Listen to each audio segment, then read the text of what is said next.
দেখছেন 2006 জয়েন করে 2010-এ visa cancel করেছি সৌদি আরবের। বিকাশ 2010 সালে 9 সালে আমার ইনকাম 18-20 হাজার রিয়াল, মানে বাংলাদেশি কত 4 লাখ। আমি সৌদি আরব না থাকলেও আমার অর্গানাইজেশনে 40,000 লোক কেউ না কেউ টুথপেস্ট ইউজ করে, সাবান ইউজ করে, সকালে ঘুম থেকে উঠে নাস্তার পরে কফি পান করে, বাংলাদেশে বসে ইনকাম পাই, গভর্নমেন্টকে ট্যাক্স দিচ্ছি। আমার বাবা 20 বছর শ্রম দিয়েছে মাত্রায়। হ্যালো, কোথায়?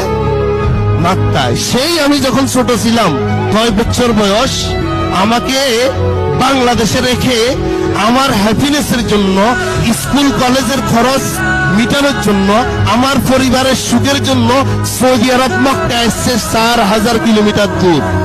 3 বছর পর পর দেশে যেত 3 মাসের জন্য। 20 বছর শ্রম দিয়ে সে এখন দেশের বৃদ্ধ বয়সে, তার মেশিন ইঞ্জিন যখন শেষ, সে এখন বাংলাদেশে। তার কোম্পানি তার খবর নেই। আপনাদের নিবে না।